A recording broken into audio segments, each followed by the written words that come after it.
Cette semaine à Infocam, nous parlons des impacts du budget provincial déposé par le ministre Éric Girard avec Nancy Dubé, directrice de la Chambre de commerce Kamouraska-Lillet. Ensuite, nous parlons des murs qui murmurent avec le Cégep de l'Apocatière et le département de lettres et communications.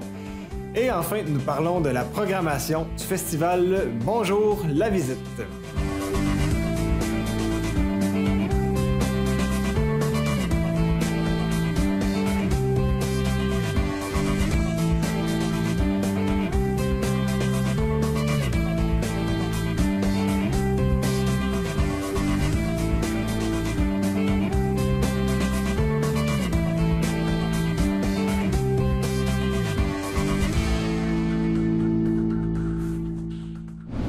Mesdames et messieurs, bienvenue à Infocam. Mon nom est Guillaume Pigeon et voici l'actualité du Kamouraska pour cette semaine.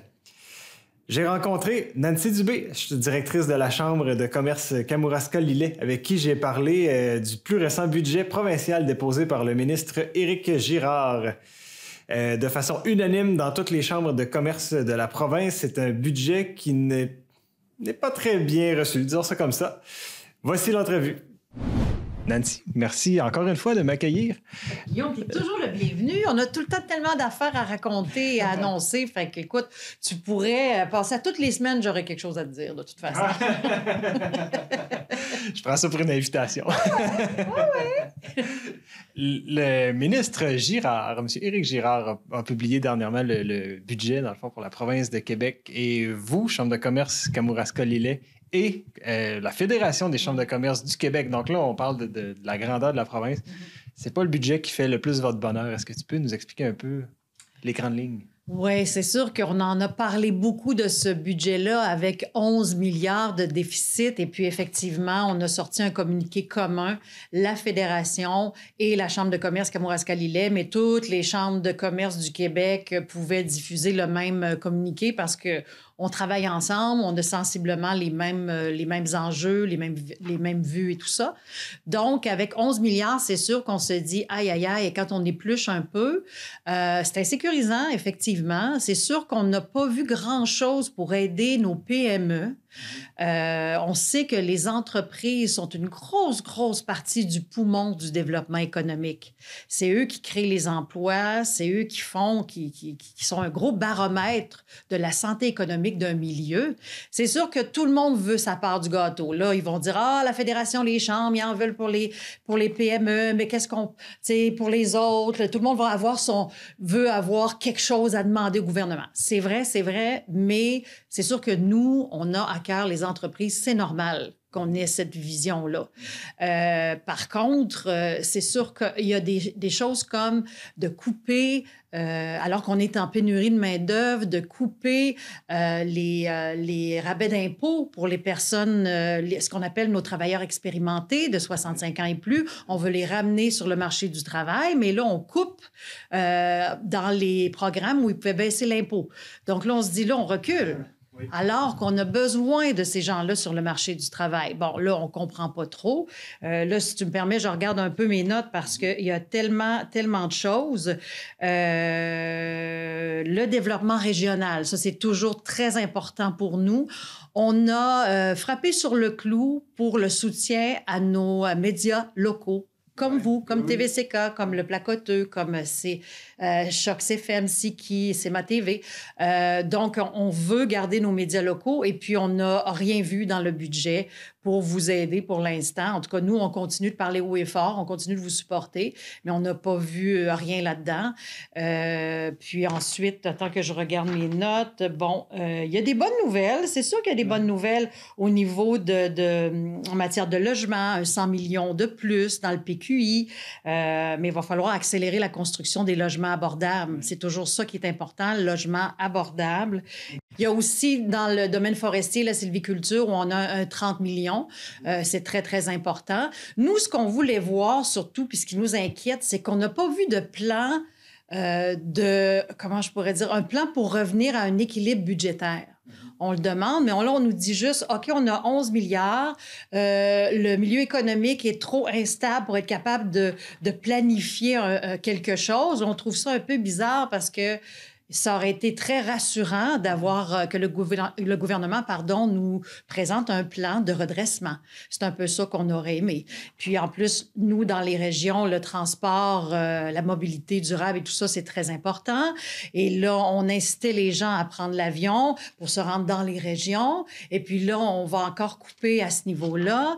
Donc, on coupe. On peut comprendre, mais en espérant qu'au prochain budget 2025-2026, bien là qu'on voit que ces efforts-là vont avoir porté fruit parce que c'est pour le milieu économique, pour les entreprises, pour nos restaurateurs, name it, là, ça a été très difficile. Il y a encore des répercussions de la pandémie et de quand on s'est serré la vis et tout ça.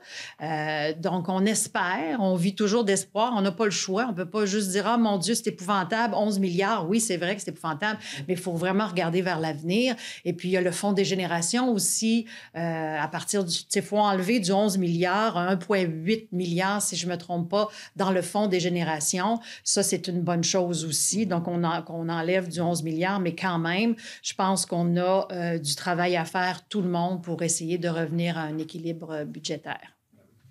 Une des questions que je me pose, puis c'est d'ordre économique, l'intérêt d'un gouvernement de proposer un budget qui est, on va dire, qui maintient ce qu'il y a plutôt que de chercher une certaine croissance, c'est quoi, lui, son intérêt, selon toi?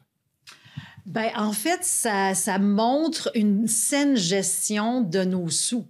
Parce que les impôts et tout ça, ça va à ces programmes-là, au développement, à toutes sortes de choses. Puis quand on voit un budget qui est plus équilibré, bien, on se dit « wow », on continue d'avancer, mais on voit que notre argent est bien investi, bien géré. Je pense que c'est le gros avantage, puis ça rassure tout le monde. Là, c'est comme le 11 milliards, c'est comme « mon Dieu, rien ne va plus ». Fait que c'est insécurisant à plein de niveaux. Bien, il y a toujours des nouvelles, semble-t-il, ici. Vous n'auriez pas peut-être un AGA qui s'en vient par hasard? Oui, c'est l'événement où on parle de toute notre année 2023. Donc, lors de notre AGA, on invite nos membres, nos partenaires, et puis là, on leur présente nos états financiers. C'est sûr que c'est pas toujours sexy, mais nous, on essaie de rendre ça le fun. On a un cocktail, réseautage, des petites bouchées. Après ça, on présente nos états financiers. On parle aussi de nos réalisations durant l'année 2023. Puis je te dirais qu'on est très, très fiers cette année. Bien, au moment où on se parle, ou en tout cas la journée où l'entrevue va être diffusée, ça sera notre AGA qui est le mardi 26 mars à 17h à l'Hôtel Victoria à Saint-Pascal. Alors, on se réunit ensemble, une partie des membres, ceux qui veulent, tous les membres sont les bienvenus, les partenaires aussi. Et puis, comme je disais, on fait le tour de nos réalisations, du développement des partenariats, de ce qu'on a réussi à faire, de ce qu'on a fait avancer. Donc, c'est le temps de se réunir et de festoyer parce que sans vendre le punch, là, la Chambre va faire un surplus. Un beau surplus qui va être, bien sûr, on est un OBNL. Les gens oublient des fois que les chambres de commerce sont des OBNL. Mais ce surplus-là, nous, on n'est pas là pour faire de l'argent, mais ce surplus-là va être réinvesti systématiquement dans nos services aux membres, dans le milieu, il va être réinvesti, c'est sûr, là. C'est ça l'objectif de la Chambre de commerce et de nos BNL. Donc, on est content d'avoir un beau surplus. Ça nous donne une marge de manœuvre pour continuer notre travail. La Chambre de commerce a été en redressement là, depuis 4-5 ans. Maintenant, on passe à l'étape développement, une coche au-dessus. Alors, on est très, très, très content de ce qu'on va pouvoir annoncer à l'AGA le 26 mars.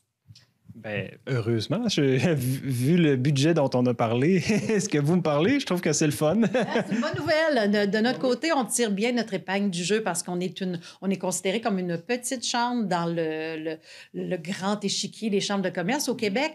Mais je dois vous dire que les petites chambres sont très dynamiques. On est proche de notre milieu. Souvent, on est 1 ou 2 dans le bureau, puis pas plus, mais on a le cœur que ça marche. Puis, c'est vraiment une super, super expérience de travailler dans le réseau des chambres de commerce. Bien, ça se sent. Merci, Nancy. Merci, Guillaume. Des murs qui murmurent, c'est le nom d'un projet porté par Jacinthe Lorrain et Jean-François Vallée, tous deux professeurs au département de lettres et communication du Cégep de l'Apocatière.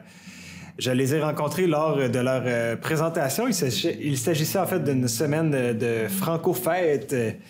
Laissons-les nous expliquer qu'est-ce que c'est les franco-fêtes et c'est quoi le projet Des murs qui murmurent.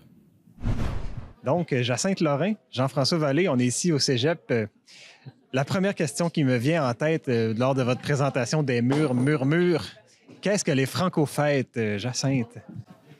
Qu'est-ce que les franco-fêtes? En fait, la franco-fête, c'est une activité qui a lieu à chaque année au niveau, je pense, c'est pan-national, si je me souviens bien.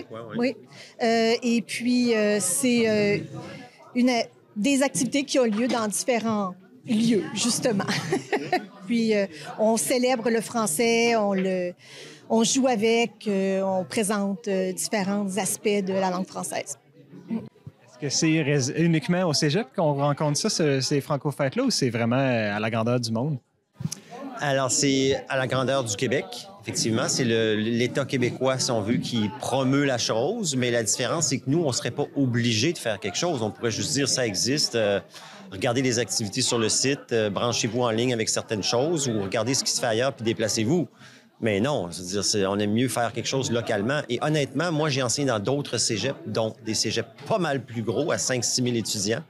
Et notre franco-fête, à nous, il y a souvent plus d'activités que dans des gros cégeps. Parce que, je sais pas, il y a un côté, il y a une tradition qui était là. Même moi, quand je suis arrivé il y a une dizaine d'années, Jacinthe s'en souvient, puis elle aussi, quand elle est arrivée, il y avait déjà une tradition d'établi. Je pourrais même pas vous dire quand est-ce qu'on a commencé à le faire ici, localement. Ça fait très longtemps, en fait. Puis, des fois, c'est tous les midis, tous les soirs qu'il y a des choses. Là, cette année, c'est 4 midis sur 5. Puis, il y a 2, au moins, il y a l'impro. Des fois, il y a une pièce de théâtre. Tu sais, des fois, c'est 2 soirs, là. Parce que des fois, même, on s'épuisait, parce qu'il faut le dire, nous autres, les profs de cégep, on fait ça sur le bras. On fait ça bénévolement. Tu sais, alors, c'est en temps qu'on pense... C'est pas qu'on pensait autrement, le temps, là. On le prend sur notre temps de travail, puis on corrige plus le soir puis les fins de semaine. Concernant justement une des activités que vous avez faites, les murs murmures, qui se dit très bien d'ailleurs, les murs murmures. J'ai remarqué, là, il y a... Qui murmure? Les murs qui murmurent. Oui, les MQM. Les murs qui murmurent, il y a comme au moins 3 volets, des autocollants, des proverbes, des citations qu'on peut retrouver dans les lieux publics et dans les classes. Pouvez-vous nous parler un peu de ce projet-là? C'est un projet que je caressais il y a plusieurs années parce que je trouvais qu'il y avait des murs qui étaient muets. Puis je trouvais il me semble qu'il y avait quelque chose à dire. Puis je sentais aussi que les étudiants avaient besoin d'un certain encouragement. Puis c'était juste un peu, je pense, un peu avant la pandémie, si je me souviens bien. Puis j'en ai parlé avec Pascal, excuse-moi, avec Jean-François. Donc, j'en ai parlé avec Jean-François qui, lui... a pris la balle au bon d'une manière assez exceptionnelle. Puis la suite, c'est grâce à lui que ça existe. Parce que moi, j'ai peut-être eu l'idée, mais lui, il a eu le courage et l'énergie de construire tout ça autour de mon idée. Puis en même temps, tout seul, je l'aurais pas fait, là. Parce que c'est motivant. On se consulte à toutes les étapes. Tu sais, même dans la rédaction fine des communiqués, des choses comme ça, avec le service des communications, avec les choix de citations. Je veux dire, moi, je suis qui, là, pour choisir tout seul? Puis comment, tu sais, c'est important d'avoir un deuxième point de vue sur n'importe quoi. Puis je trouve que...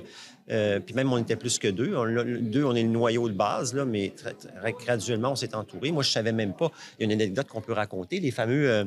dans les classes, parce qu'il y a un volet dans les classes avec les grandes affiches qui permet donc d'avoir un babillard vitré. Mais c'est parce que là, les babillards que je connaissais, moi, c'était des gros babillards épais, massifs. Ça prend une clé pour ouvrir ça, tout un aria, comme on dit en bon québécois. Puis là, on découvre, grâce à Publicité Paul-André Michaud, que c'est eux-mêmes qui nous suggèrent ça. Ils disent, il y en a des minces, un peu comme ceux qu'on a dans les... On avait ça à un moment donné, à une époque, là, la publicité au-dessus des urinoirs. Là. Tu sais, c'est des petits, ils sont minces, puis ça change super facilement. Parce qu'à un moment donné, les profs aussi, ils n'ont pas nécessairement le temps au début de leur cours ou à la fin de le changer parce qu'il y a un autre prof qui cogne pour arriver. Fait qu'il fallait que ça puisse se changer vite, là. Fait que ça, entre autres, tu sais, la technologie, ou je veux dire, c'est pas la technologie vraiment, mais comment le côté matériel qui a évolué assez. Ça, donc, c'est l'aspect dans les classes. Puis l'autre aspect matériel, ça n'existait pas il y a 10 ans, je pense, des imprimantes de taille affiche là, abordable pour un cégep, bien, on a ça. Fait qu'on peut, c'est ça, ça coûte peut-être 2 ou 3 $ par affiche, là, faire ça. Là. Donc, puis à un moment donné, il faut les multiplier parce qu'un prof va avoir quelques citations préférées, mais ça ne veut pas dire que les autres vont avoir les mêmes citations, ils vont en vouloir d'autres, là. Fait qu'ils sont assis en classe, il faut le visualiser comme ça, ils en ont de part et d'autre. Donc, ils regardent vers le tableau, ils en ont une pour l'œil gauche, une pour l'œil droit. S'ils se tassent un peu, tu sais, fait qu'il y en a 2. Fait que tu peux dire, j'en change une à tous les cours ou je change les 2. Mais tu peux en laisser une qui est plus permanente, qui sert plusieurs cours, puis l'autre qui est plus temporaire pour ton cours. Tu sais, il y a tout ça là, qui est élastique, là. Une des questions aussi qui me vient à l'esprit, c'est, de votre point de vue, vous êtes enseignant de français et littérature, la situation de la langue française présentement. Là, je me demande au niveau local, ici au Kamouraska, mais aussi au niveau de la francophonie. Je serais vraiment curieux d'avoir votre son de cloche là-dessus, la situation de la francophonie présentement. Oh là! Ben, disons que ça fait, depuis après la pandémie, il y a eu vraiment une espèce de vague où est-ce que c'est devenu plus courant d'avoir des étudiants qui parlaient anglais dans les corridors, ici au local, dans le Kamouraska, des étudiants qui vont aussi faire des commentaires en anglais en classe. Et là, c'est beaucoup de travail de récupérer, d'expliquer que non, c'est pas le bon endroit pour utiliser ça, puis qu'on doit continuer à les encourager à parler français. Je dirais que c'est quand même assez facile de leur dire, puis ils comprennent très rapidement là, qu'ils doivent modifier leur façon de faire. Il y a aussi des étudiants internationaux qui viennent ici puis qui pensent que, ben, il n'y a pas de problème, on peut utiliser autant l'anglais que le français, mais là aussi, il faut remettre les pendules à l'heure.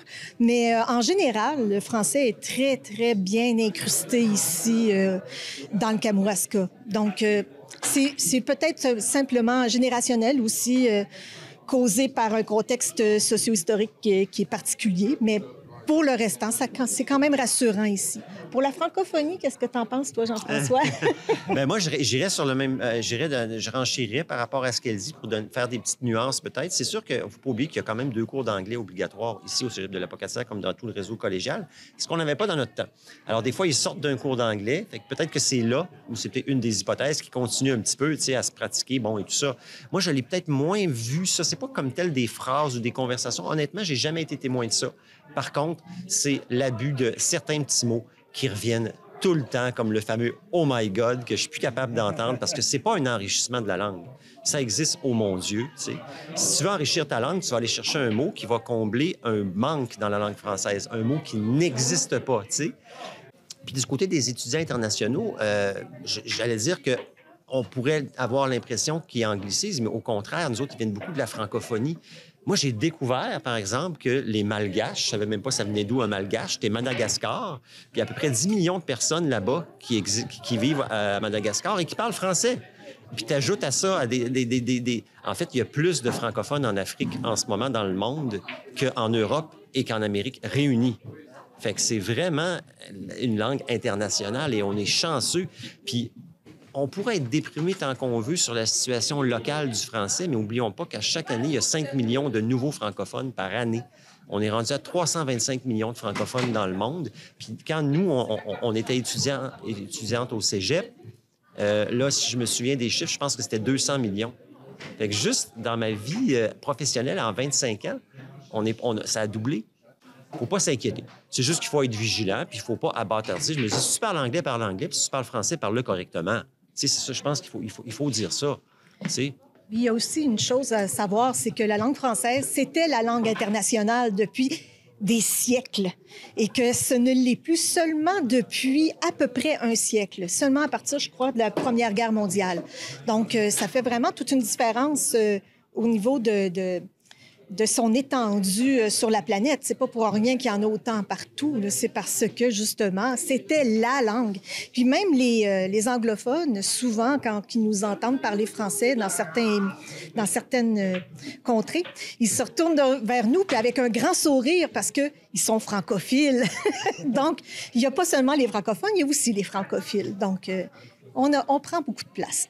Elle ouvre la porte, là, parce que... Non, mais c'est vrai, parce que l'anglais, c'est la plus latine des langues germaniques. Ça veut dire que c'est la langue qui a emprunté le plus de mots. En fait, c'est au français, mais au latin, mais par le français. Puis le français, c'est la plus germanique des langues latines parce que, bon, on a un peu de mots qui viennent du français, qui était la langue des Francs, qui était une langue germanique. Mais en fait, les anglophones parlent français sans le savoir. Quand ils me disent « I don't speak French », ça me fait rire parce que la moitié de leurs mots viennent du français. Tu aller en Virginie, à Williamsburg ou Jamestown, aller dans un musée, vous arrivez dans le corridor, c'est marqué « Grand Corridor ». Grand corridor. Tu arrives dans la première salle, il y a un boulet de canon. C'est quoi en anglais, boulet de canon? Cannon, boulette. 2 mots français. Puis là, qui a lancé ce boulet-là? Le lieutenant, le caporal. Lieutenant, caporal, c'est des mots français qui se disent en anglais. Avec quoi? Avec la mousqueterie, musketry. L'armée, c'est army. Tous ces mots-là viennent du français. En fait, puis même, il y a un linguiste, Bernard Serki-Glini, qui vient de sortir un livre cette semaine. Le français, l'anglais, la langue anglaise n'existe pas. Sous-titre, c'est du français mal prononcé. C'est vrai. C'est vrai. Combat mortel, Mortal Kombat. Et ainsi de suite. À l'infini. Oui. On parle d'un mot sur 2, littéralement.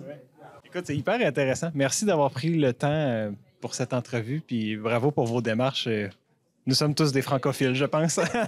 Oui, et bonne journée internationale de la francophonie. Et du bonheur. Parce que c'est aussi la journée du bonheur. Ah, c'est vrai, on ne l'a pas dit tantôt. C'est le fun. Merci. Merci. La programmation pour la version 2024 du festival Bonjour la visite est officiellement sortie. À cet effet, j'ai rencontré Émilie Poulain, qui est responsable des communications pour le festival, à nous en dire davantage. C'est donc confortablement, ma chère Émilie, que je te reçois pour parler de Bonjour la visite. Merci de me recevoir. Ça fait plaisir. Moi, la première question qui me vient à l'esprit, Bonjour la visite, pourquoi ça s'appelle comme ça? Écoute, ça date de bien avant que je sois dans le comité, mais c'est né à la suite des fêtes du 175e anniversaire de Saint-Pascal en 2002, si ma mémoire est bonne. Okay. Il y avait eu un comité organisateur qui avait été créé, Comité social Saint-Pascal, qui avait été mis en place, qui avait comme mandat d'organiser l'ensemble des festivités. Et il y avait eu le fameux chapiteau qui était arrivé, des prestations musicales. Et là, on s'était rendu compte que tout le monde à Saint-Pascal avait invité leur visite, avait invité les gens de l'extérieur ou même ceux qui sont partis de Saint-Pascal, ils sont revenus puis ils se sont dit « Mon Dieu, c'est donc bien agréable, pourquoi on ferait pas ça à chaque année? » Et là, le noyau de ce comité-là est resté et a continué à organiser une activité annuelle qui s'appelle « Bonjour la visite ». Et c'est ce qui se passe. C'est la visite. Toutes les maisons sont pleines à Saint-Pascal pendant le festival, pendant 4 jours, pour me festoyer en dessous du fameux chapiteau qui est devenu célèbre à Saint-Pascal. Bon, ben amenez votre visite. C'est le moment. C'est du 1er au 4 août que ça se passe. La visite est à Saint-Pascal. Oui, 1er 4 août, là, j'ai vu la programmation que vous avez sortie. Écoute, je me souviens, l'année passée, c'était les 3 accords. Cette année, j'ai vu 2 grands noms, entre autres, qui m'ont marqué. Je te laisse en parler, mais... Écoute, je vais te nommer la programmation dans l'ordre de date et non pas dans l'ordre de... de grands noms. Donc, on a le jeudi soir, on a toujours la soirée du 6 à 8 avec les gens d'affaires qui se conclut par le spectacle Shake That, qui vont être sous le chapiteau et ça, c'est ouvert à tout le monde. Ensuite, le vendredi, c'est là où on a des beaux cadeaux également. On a cette année le groupe québécois très populaire K1 qui va être à Saint-Pascal. On est vraiment très, très, très contents. Et il sera suivi par le DJ le plus populaire du Québec, Daniel Desnoyers, Dinoy. Donc, c'est une soirée qui va finir tard.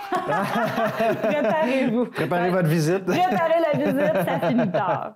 Ensuite, le samedi, on n'est pas sans reste quand même. On a le fameux groupe Famous. On l'a reçu déjà à quelques reprises par le passé. C'est un spectacle tout en couleurs avec de l'éclairage, son et lumière, chorégraphie avec tous les hits des années 60 à aujourd'hui, qui va être suivi par un hommage à Bob Bissonnette.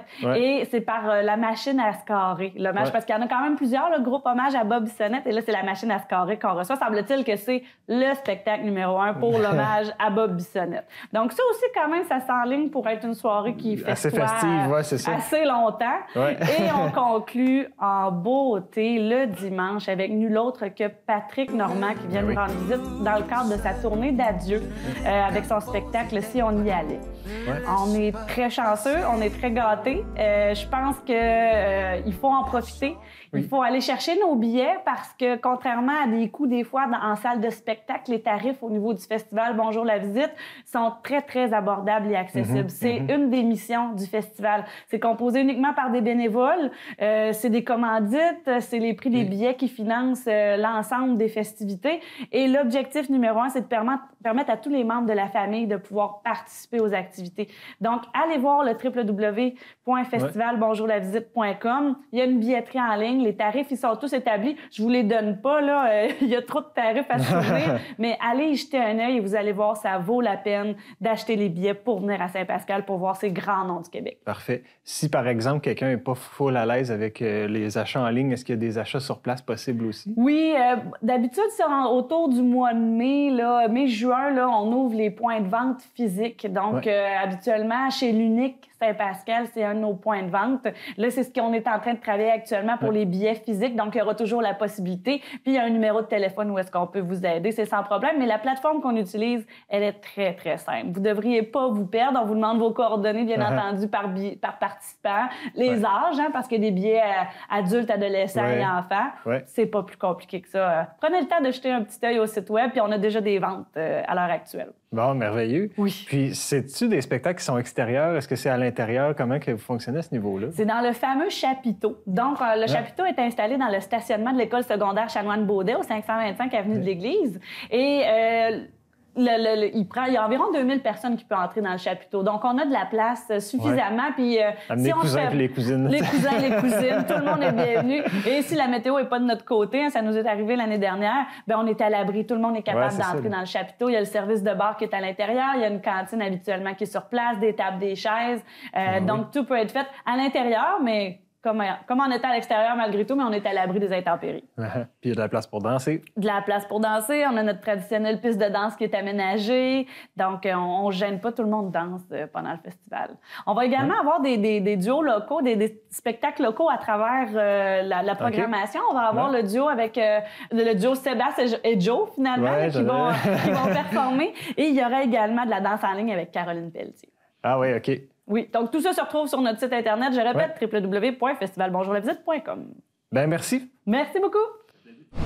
C'est ce qui complète l'émission pour cette semaine. J'espère que vous avez apprécié. Si vous avez des commentaires, n'hésitez surtout pas à m'écrire à l'adresse presse@tvck.org. Sur ce, je vous souhaite à tous une belle semaine et je vous dis à la semaine prochaine. Au revoir.